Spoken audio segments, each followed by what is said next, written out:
Pemirsa, harga komoditas global diperkirakan akan turun atau melemah di tahun 2023 tahun ini.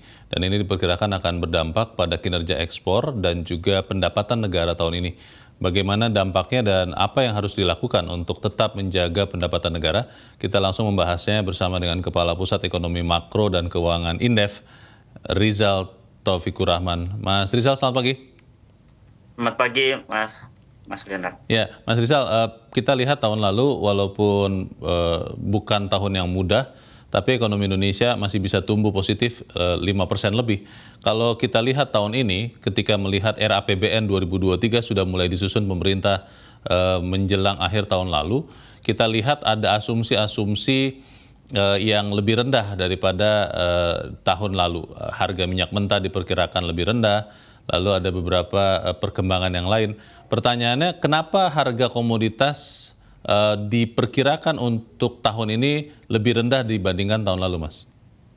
Ya, pertama kita lihat dari kondisi ekonomi global ya, karena kalau bicara komoditas eh, yang strategis dan juga menjadi komoditas unggulan kita, itu juga sangat tergantung pada ekspor impor kita. Ya. Dan ternyata beberapa negara yang menjadi mitra dagang utama kita, yang itu juga ternyata mendrive terhadap pendapatan nasional kita dari komoditas itu, Jepang misalnya ya, juga turun pertumbuhan ekonominya, ya diperkirakan di 2024 juga turun dari 1,8% ke 0,9%. Kemudian juga Korea Selatan memang tumbuh, tapi tentu jika ini masih sangat dipengaruhi oleh dinamika dorongan perindustrian mereka. China juga sama ya, di 2023 meskipun dimungkinkan tumbuh tapi cenderung akan turun gitu ya. Termasuk India ya, India juga sama. Jadi kemungkinan prediksinya juga akan turun. Jadi termasuk juga yang paling memberikan pengaruh itu adalah perang Ukraina dan juga Rusia yang hingga saat ini juga belum bisa diprediksi. Termasuk Amerika. Amerika juga diprediksikan di 2023 juga akan turun ya dari 2% ke 1,4%-an lah gitu. Ya, kalau kita pilah-pilah ya, Mas Rizal, kita bicara batu bara, coal. Nanti setelah ini CPO. Kalau kita lihat batu bara, itu yang membuat harganya turun. Apa permintaan dari mana yang kemudian membuat harganya turun di tahun ini dibanding tahun lalu? Mitra dagang yang paling besar kan memang Tiongkok ya, kemudian juga Korea gitu, termasuk juga India gitu ya. Jadi sepertinya pengaruh dari permintaan global ini menjadi masalah besar, termasuk ada beberapa band dari Eropa juga, saya kira itu mempengaruhi juga gitu ya, mempengaruhi terhadap kebutuhan permintaan batu bara kita. Meskipun sebenarnya batu bara dilihat dari harga-harga komoditas yang lain gitu ya, misalnya minyak sawit gitu ya, biji besi, penurunannya itu relatif harganya itu masih jauh lebih besar dibanding dengan biji-biji yang lain gitu. Kalau melihat tren penurunan harga komoditas, kan ini otomatis akan menurunkan nilai ekspor Indonesia ya, apalagi secara sadar direncanakan beberapa metal beberapa komoditas tambang lah, itu akan dilarang ekspornya karena diminta untuk dimurnikan atau dilewatkan ke smelter di Indonesia. Itu kira-kira akan menurunkan berapa persen dari ekspor kita ya, Mas Rizal? Memang cukup signifikan ya. Jadi diprediksikan kita akan kehilangan kesempatan gitu ya untuk meningkatkan devisa kita. Bahkan windfall profit kita juga kemungkinan akan turun akibat dari turunnya harga.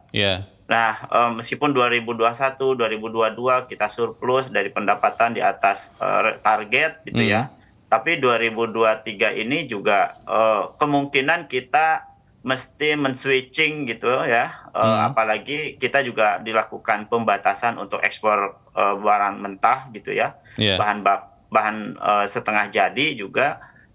Dan diharapkan memang bagusnya sih final product gitu ya. Tapi rasanya kan butuh teknologi yang tinggi gitu ya untuk menghasilkan komoditas turunan dari komoditas tambang kita. Contoh misalnya nikel gitu ya. Ya. Nikel itu kan ada NPI ya, nickel pig iron, kemudian ada katakanlah nickel matte gitu ya. Ya bagusnya memang sampai level nickel matte gitu ya.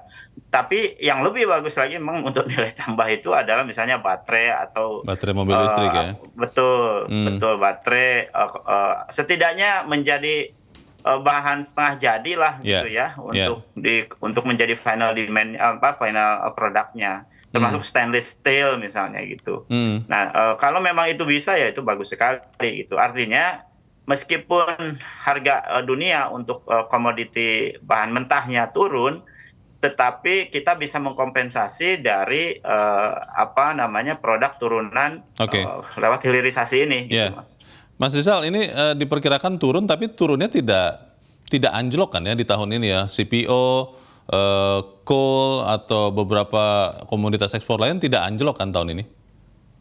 Kelihatannya kalau dilihat dari trennya, memang kita akan melihat melihat ini ya, kondisi permintaan dari industrialisasi di beberapa negara yang membutuhkan tambang kita. Misalnya China itu sekarang sedang mendorong pertumbuhan industrialisasinya yang basisnya pada bahan mentah atau bahan juga setengah jadi yang ada dari Indonesia gitu. Termasuk misalnya nikel gitu ya.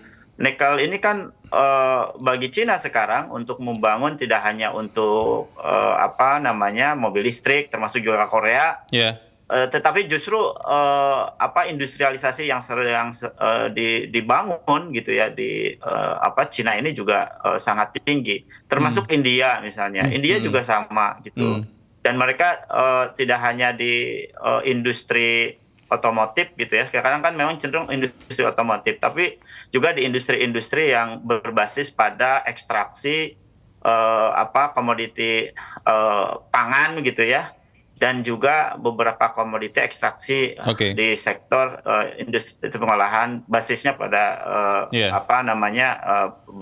besi gitu ya. Mas Rizal, pelemahan ekonomi di negara-negara tujuan ekspor komoditas yang tadi sudah Anda sebutkan, Amerika Serikat, Tiongkok, Korea Selatan, Jepang, itu apakah bisa disiasati dengan mencari pasar ekspor yang lain untuk komoditas ekspor strategis kita, Mas Rizal? Iya, saya kira itu menjadi strategi yang harus dilakukan oleh pemerintah gitu ya. Jadi kita tidak melulu katakanlah ya ke mitra dagang yang selama ini kita lakukan, tapi juga harus membuka peluang-peluang mitra dagang lain yang justru sebenarnya mereka juga membutuhkan dan bisa sustain gitu ya di dalam perdagangan komoditas utama kita. Potensi yang paling mungkin negara atau benua mana itu, Mas Rizal? Ada informasi? Saya kira Afrika juga menjadi peluang besar gitu ya. Bahkan mereka juga cukup masif juga untuk pengembangan sektor industri berbasis pada agriculture. Terus Eropa juga menjadi tujuan ekspor kita gitu ya. Apalagi mereka kan sekarang sedang mengembangkan teknologi berbasis komoditas strategis dari kita. Meskipun memang Eropa ini kan punya standar yang kita mesti memenuhinya, misalnya lingkungan dan sebagainya. Mas Rizal, ini pertanyaan terakhir ya.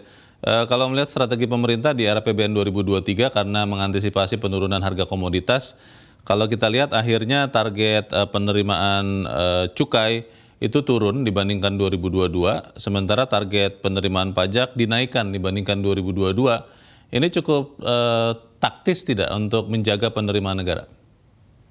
Iya, cukai ini punya dampak cukup signifikan ya, cukai rokok terutama, dan ini juga ternyata memberikan kontribusi terhadap inflasi gitu ya. Saya kira pemerintah dengan penerimaan pajak melalui peningkatan produktivitas industri gitu ya, atau sektor-sektor yang bisa mendongkrak produktivitasnya itu jauh lebih baik, karena ternyata cukai ini kontribusi terhadap inflasi, dan inflasi juga tidak mudah ternyata dikendalikan baik dari sisi fiskal, dari moneter begitu ya.